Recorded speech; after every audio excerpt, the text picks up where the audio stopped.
This is the Pre-Calculus Chapter 5 test review. Find the value of the expression using the given information. So we need to find the cotangent of theta if the tangent of theta is equal to 1/5. You need to remember that tangent and cotangent are just reciprocal functions of each other. So if tangent is 1/5, then cotangent of theta is just the reciprocal of that, which is 5/1, or we can write cotangent of theta is just equal to 5. We need to find the value of the expression given this information. So we know cosecant and we know cotangent. We need to find secant. Now we know that cotangent of theta is equal to the cosine of theta over the sine of theta. Cosecant is just the reciprocal of sine. So if cosecant is 7/3, then sine is 3/7.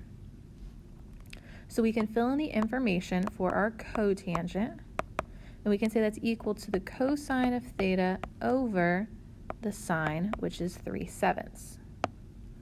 Now, to get the cosine by itself, we're just going to multiply both sides by 3/7 to get that out of the denominator. We can cancel the 3 in the numerator and the denominator with each other, and we're going to be left with 2 radical 10 all over 7 is equal to the cosine of theta. But we were asked to find the secant of theta. Cosine and secant are reciprocals of each other.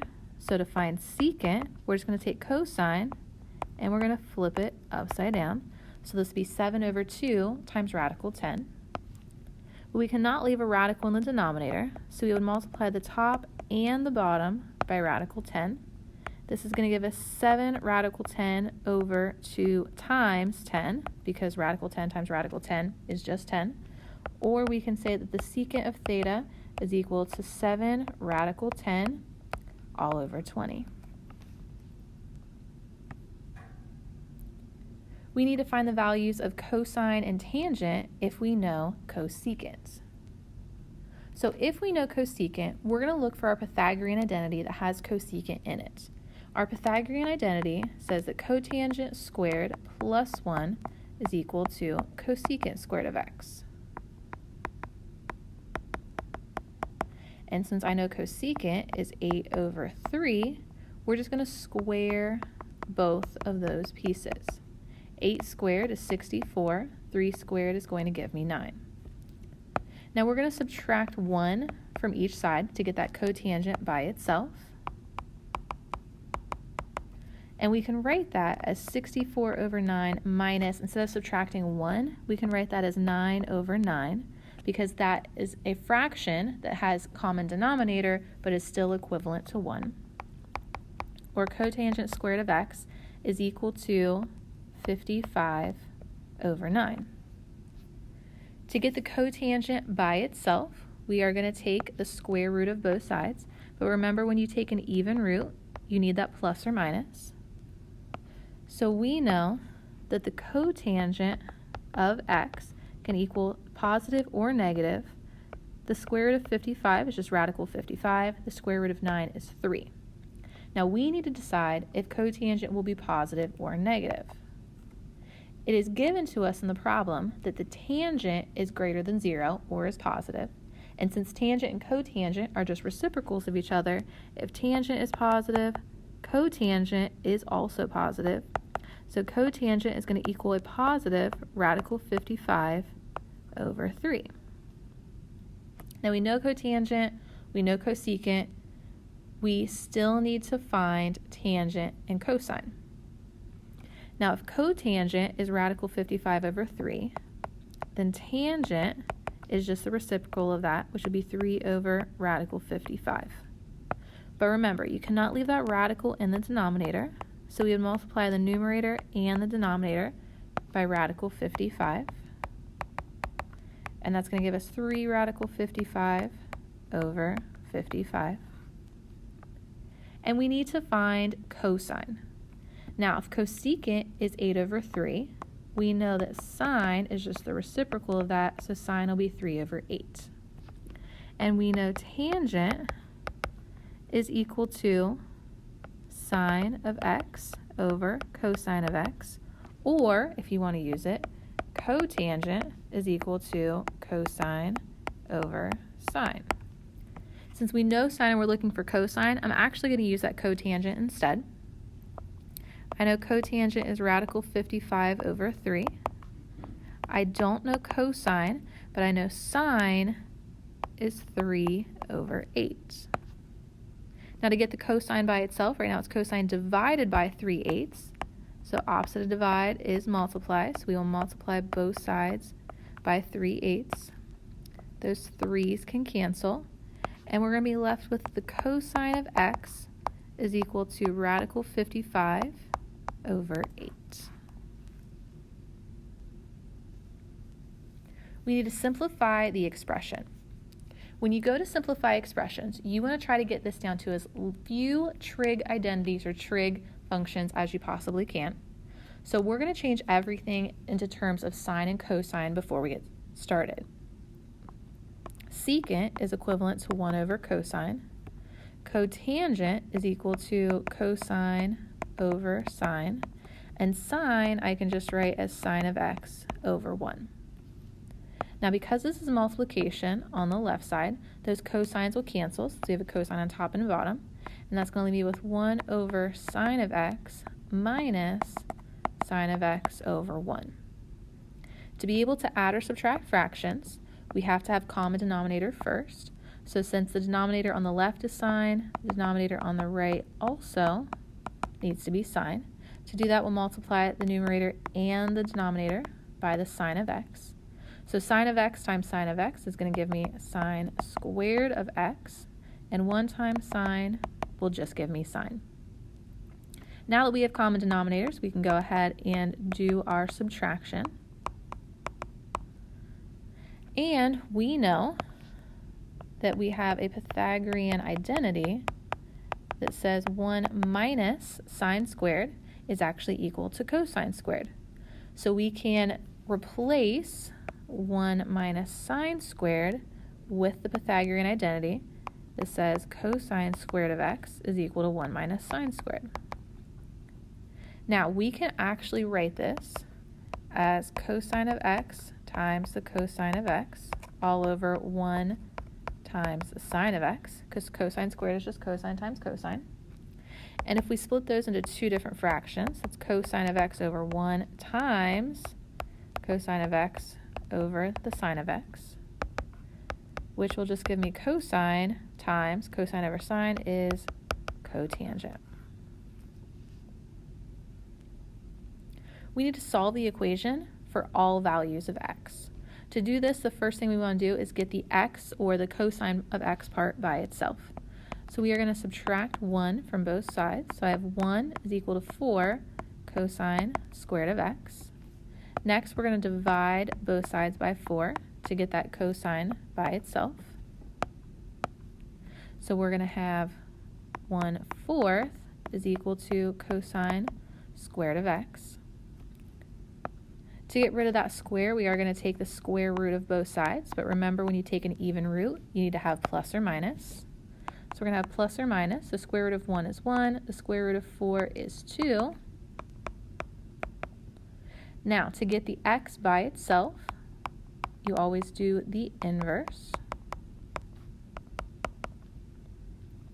This does not restrict where we are looking for the answer.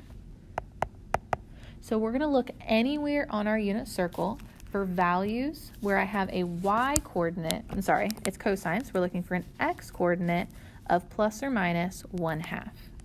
And this will be at pi over 3, 2 pi over 3, 4 pi over 3, and 5 pi over 3.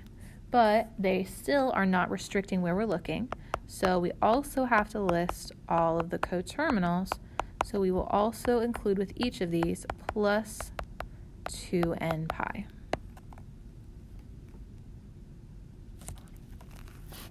This time we're going to solve, but we are restricting our answers from 0 to 2 pi. So the first thing we're going to do is get everything to the same side. So if I add this sine x cosine x to both sides, this is going to give me sine of x cosine of x minus 2 sine of x is equal to 0. If you notice, both pieces have a sine of x attached to them. So we can factor that sine of x out. In that first piece, if we do sine x cosine x and we divide the sine part out, we're just going to be left with cosine. And in the second part, if we divide that sine part out, we are only going to be left with 2. So this means either the sine of x is equal to 0 or that cosine of x minus 2 is equal to 0. If I add 2 to both sides, this is going to give me that the cosine of x is equal to 2. To get the x by itself, remember you're going to do the inverse. And you can only find this if the value of x is between -1 and 1. Since 2 is greater than 1, we cannot find a solution for that part of the problem. Over here, to get the x by itself, we need to do the inverse sine of 0. Remember, sine is the y coordinate, so we're looking for any y coordinate of 0, and that will be at 0 and at pi. We need to verify the identity. So the first thing I'm going to do is I'm going to change everything in terms of sines and cosines. So cosecant is 1 over sine of x, and sine I can write as sine of x over 1. Cotangent is cosine of x over sine of x, and tangent is sine of x over cosine of x. Now, because I have a fraction over fraction, we can flip the second fraction and multiply.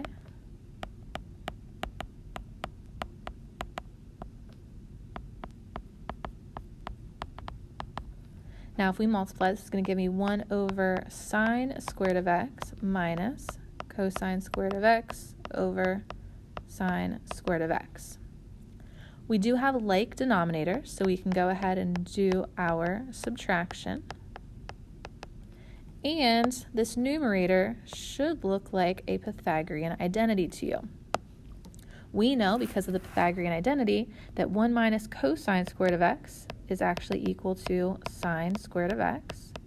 So this gives me sine squared of x over sine squared of x, which will just cancel the top and the bottom, and you will just be left with 1. We're going to do another verify.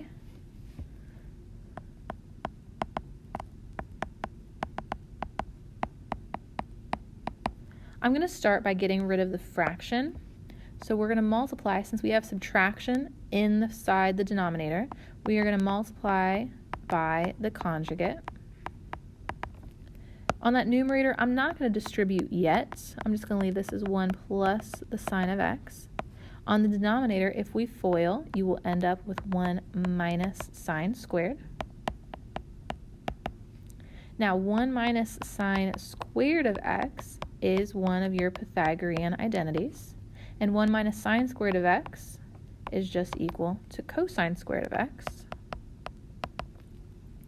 Now, if you notice at the top and the bottom, because it is cosine times that quantity, I can cancel this cosine with one of the cosines down here, and that will give me 1 plus sine of x over cosine of x minus, let's go ahead and change tangent so that it is in terms of sines and cosines, and tangent is sine of x over cosine of x.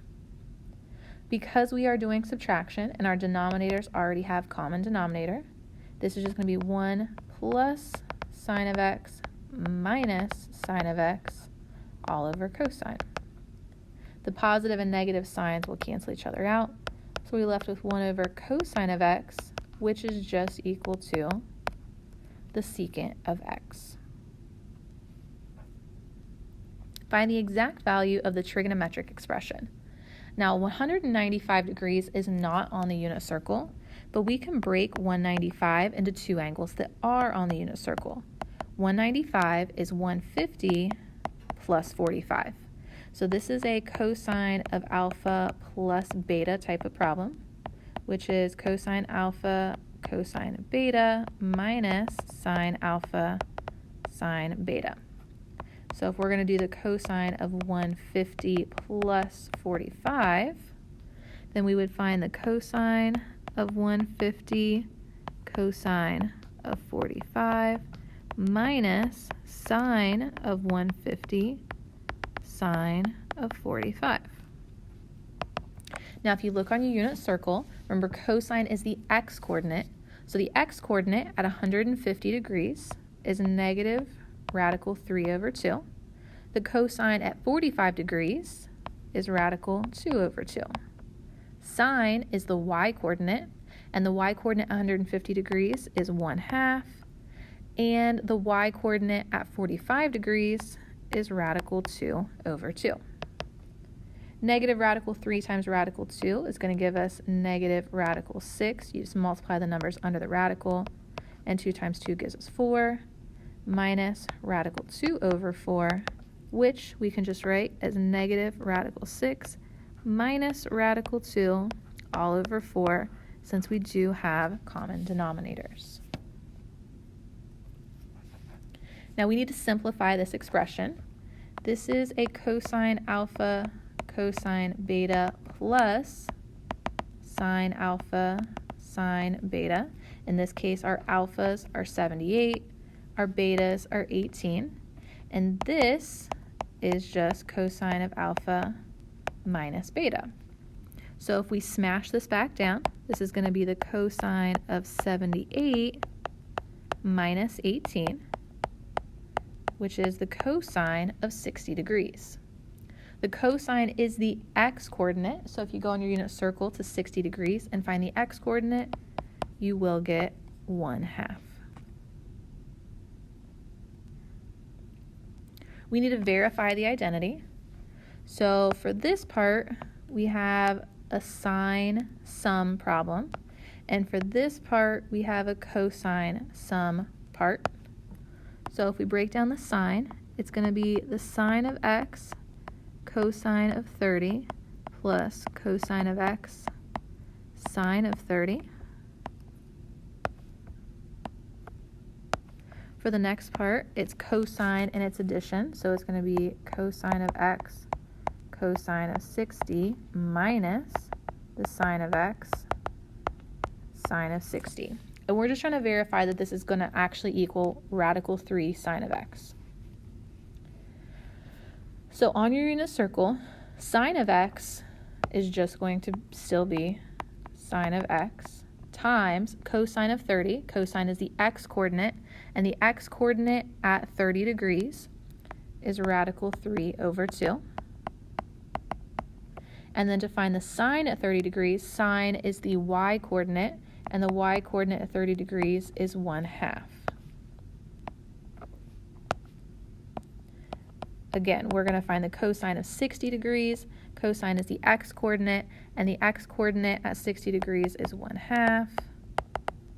Sine is the y-coordinate, and at 60 degrees, that one's going to be radical 3 over 2. So if we rearrange this, this will be radical 3 over 2 sine of x plus 1/2 cosine of x minus 1/2 cosine of x minus radical 3 over 2 sine of x. Now we are going to need to take this negative and distribute it to both pieces so we can get rid of all of our parentheses. So this will give us radical 3 over 2 sine of x plus 1/2 cosine of x minus 1/2 cosine of x. Negative times negative gives me a positive radical 3 over 2 sine of x. The positive and the negative 1/2 cosines will just cancel each other out. And we have 2 of these radical 3 over 2 sine of x's. The 2 and the 2 will cancel, which will just leave me with radical 3 sine of x.